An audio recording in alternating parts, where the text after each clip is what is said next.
On this edition of DSPL Weekly, Minnesota continues to impose its will on the league. San Antonio and Corpus Christi tussle for Texas. And Arizona ices Long Island's team. This and more on the Week 2 recap edition of DSPL Weekly. Next.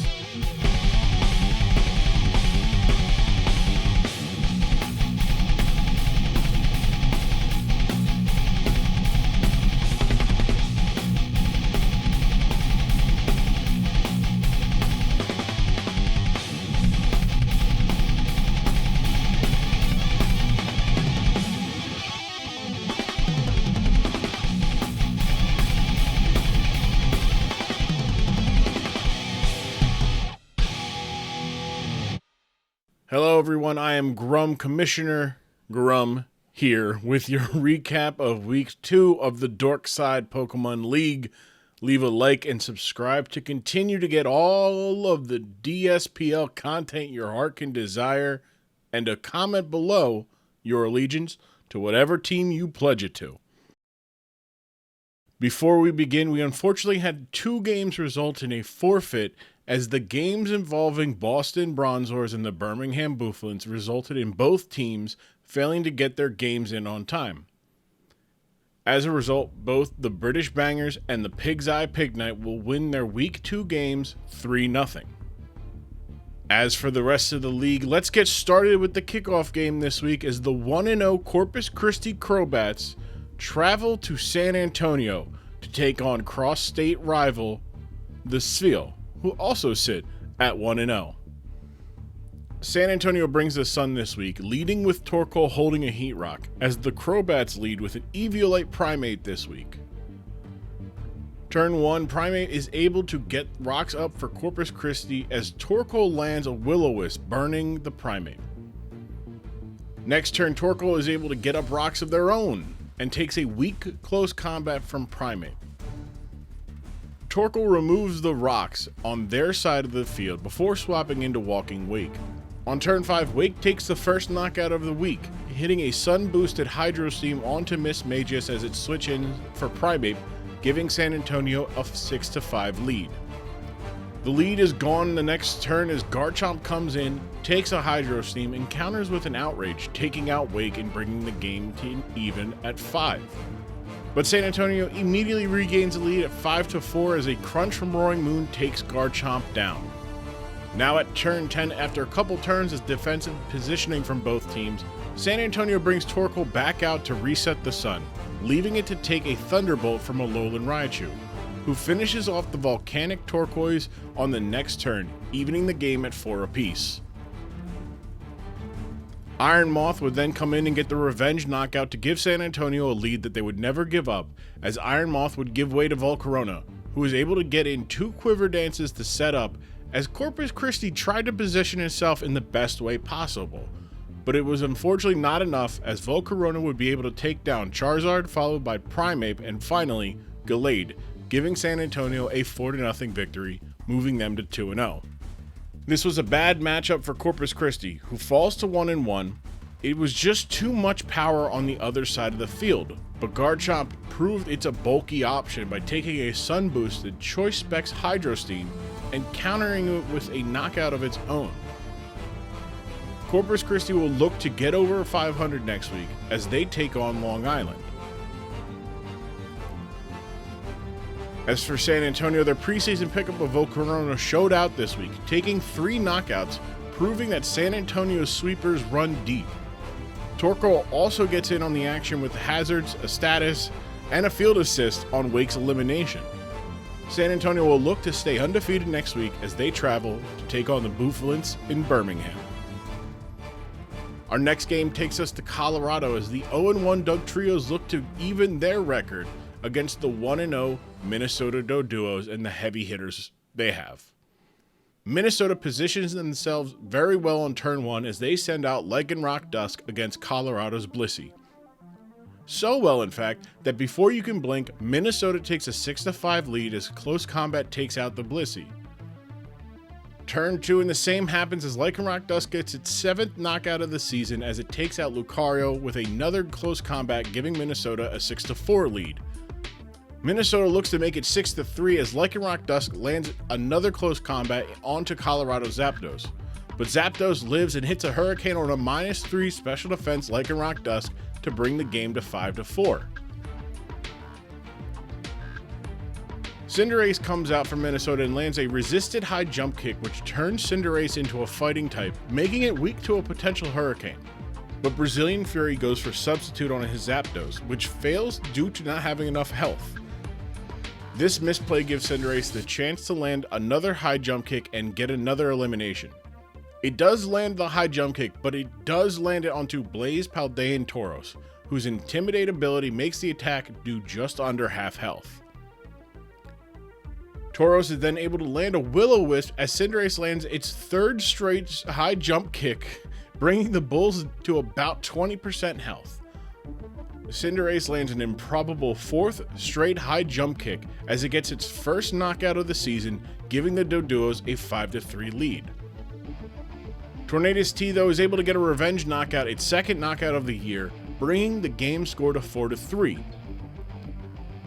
Unfortunately for Colorado, Minnesota brings out Jolteon, who threatens to knock out Tornadus for its own revenge knockout, so Colorado switches in Scizor. Scizor gets brought out to take a Thunderbolt from a Choice Specs Jolteon, and is only able to get a Bullet Punch in that's nowhere near enough to take out Jolteon, who lands a Thunderbolt, bringing the game to 4-2, before Jolteon finishes the game, knocking out both Zapdos and Tornadus, giving Minnesota the dominant 4-0 victory. Getting overwhelmed like this, it's hard to find a standout star for Colorado, but for fans of the Dugtrios, you gotta like seeing Zapdos again being positioned for 2 knockouts, even if it only ended up with 1. Colorado will look to get the plays right as they look for their first win next week against the British Bangers. After its dominant Week 1 victory, Minnesota follows it up with another one, standing at the top of the standings after Week 2 being 2-0 with a +9 difference. Jolteon came up huge this week, closing out the game with 3 knockouts. They'll get what many will consider their first test, facing the Diamondbacks in a Week 3 matchup. Trick Room lovers rejoice, as our next game features the 1-0 Aussie Illusion traveling to Cambridge to take on the 1-0 Clodsires. The game opens up with a fun pairing as the Psychic Fairy Hatterene leads for Aussie opposite the Ghost Dragon Dragapult. With each team's lead having a type advantage over their opponent in this turn, turn 1 carries a lot of weight in this game. Duff Guy Pat surprises Aussie Marcus with a Power Herb Dragapult. Power Herb allows the Pokemon holding it to have a 2-turn move, like Fly or Dive, to be able to do all of that in a single turn. Dragapult uses the herb to fully charge its Phantom Force, knocking out Hatterene on turn 1, putting the illusion on their back foot and giving the Clods an early 6-5 lead. Due to the horrible first turn for Aussie, they're forced to bring out Caparajah outside of Trick Room, beginning a set of defensive switches for each team, in which Cambridge is able to get up a layer of Toxic Spikes, and Aussie is able to get up their Trick Room. Turn 7 sees Cambridge Rabsca do what it was brought to do and outspeed in Trick Room, taking Iron Hands down enough for Poison to finish off the Iron Hands, who is able to get Rabsca down to about quarter health before fainting.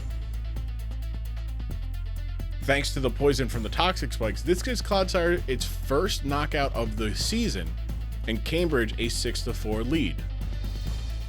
Aussie brings out Cresselia, who resets Trick Room, which unfortunately allows Rabsca to outspeed the legendary Pokemon and knock it out with a Bug Buzz, giving the Clodsires a commanding 6-3 lead.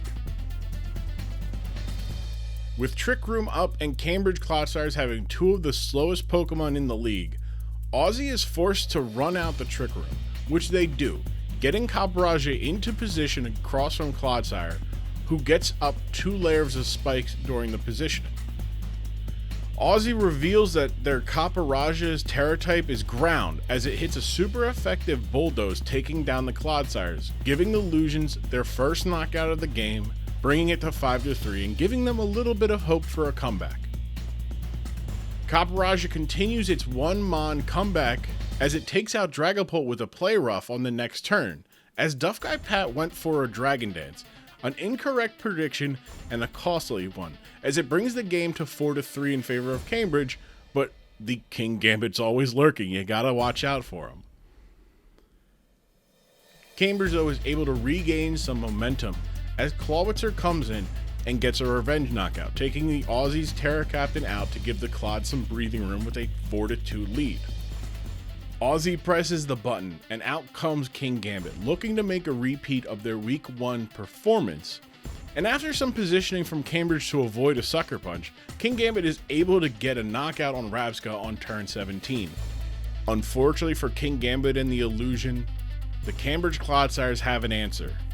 Great Tusk, who closes out the match for Cambridge, taking out both Deancey and King Gambit in the following turns to give Cambridge the 3-0 victory.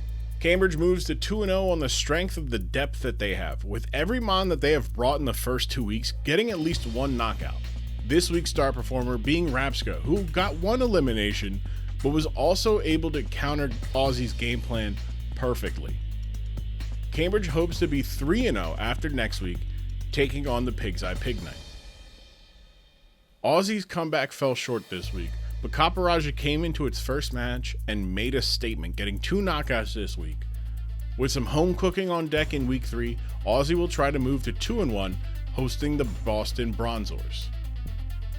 Before we get into our premium matchup, do the league a favor and do me, the commissioner and the host, a favor as well. Leave a like and comment below what you thought of this week's slate of battles. Who stood out? What would you what misplay stood out? What prediction worked out? What tech? I mean, the power herb tech, great stuff.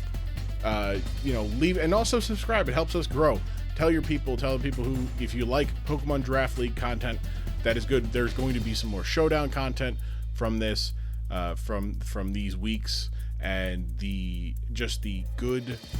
good stuff. Yeah, this is this is not, I did not script this part. I got to do that next week.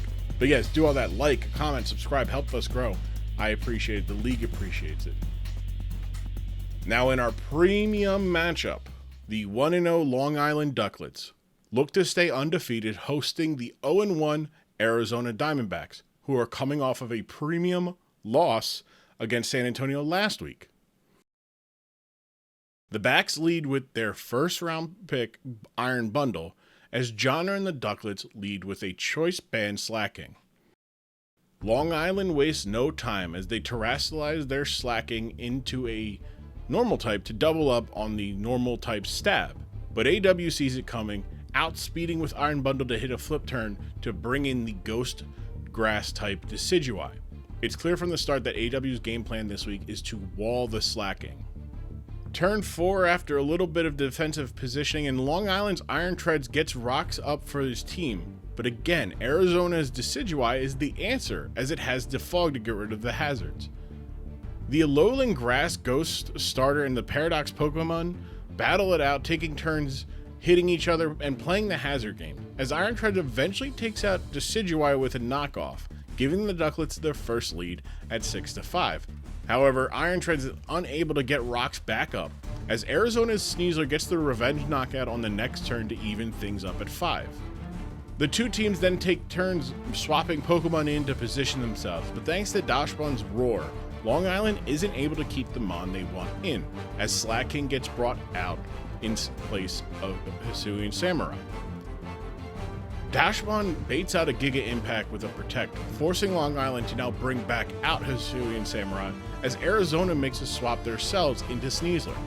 Long Island swaps out Hisuian forms as Electrode comes in for Samurai, but is unable to take a close combat from Sneasler, giving Arizona a 5-4 lead. More defensive pivoting between the two teams take us to turn 18, as Arizona brings out Dachshund on Samurai's Ceaseless Edge that misses. Long Island opts to not worry about another missed Ceaseless Edge and goes for a knockoff, taking a bit of a chip as it does get the Rocky Helmet off of the Doughy Doggy. Dachshund counters with a Play Rough, which brings the Samurai down to about 20% health. Long Island does get one layer of Spike Up on a Ceaseless Edge before Dachshund takes Samurai out with another Play Rough, giving Zona a 5-3 lead. A couple turns later, an Iron Bundle is on the field opposite of Dragonite. Long Island and Dragonite have a chance to knock out Iron Bundle, bringing the game into a manageable situation for Long Island.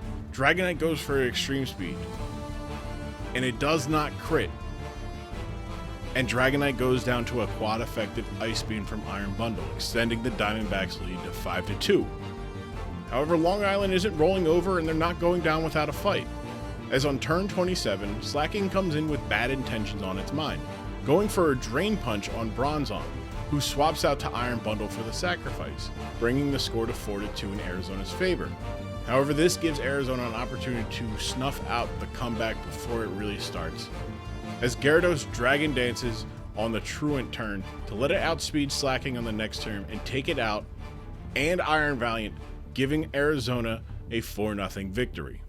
Long Island had a tough matchup this week. Arizona saw what Long Island's strongest Mons were and planned for them. Arizona just had the perfect team to deal with Long Island this week, but Slacking got an elimination, and for the Slacking fans out there, you gotta love that. Long Island, though, will look to get their second win of the season next week as they take on the Corpus Christi Crobats. Arizona is glad to not fall to 0-2 in premium matchups, and the player of the game is a contentious one here, as this week Decidueye walled Slacking very well and removed hazards, but Sneasler was getting 2 early knockouts, really put the pressure on Long Island, and really Long Island didn't have an answer for Sneasler at all. And Arizona will look to put a blemish on Minnesota's record next week as they host the Doduos. Before we go, again, leave a like, comment below who you had as the top plays and the top Pokemon of the week. But here we go. Here are the here are the DSPL weekly top 5, starting with the top 5 plays. Number 5. Gyarados Dragon Dances on Slacking's Truant turn to outspeed and knock out on the next turn. Number 4. Torkoal's Sun assists Walking Wake's Hydro Steam to knock out Miss Magus. Number 3. Rabsca outspeeds in Trick Room. Earth powers to take Iron Hands down enough for Clodsire's Toxic Spike's Poison to take out Iron Hands. Number 2. Copperajah takes out Dragapult with a Play Rough. Number 1. Power Herb Dragapult takes out Hatterene with a 1-turn Phantom Force.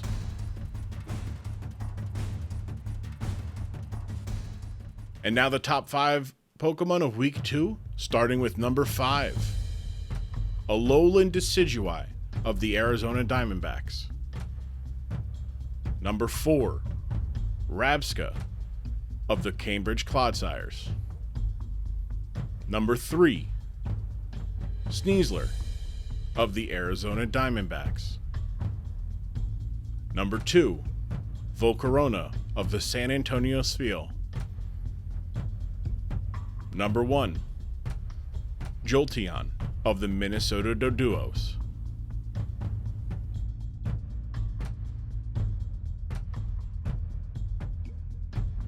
That closes out week 2 of the DSPL. I'll be back later this week previewing week 3. But until then, don't forget to like, subscribe, and pledge your allegiance for your favorite teams in the DSPL below in the comments. I am Grumm, your commissioner, your host, and I will see you next time. Grumm TV thanks you for watching this presentation of the Dork Side Pokemon League.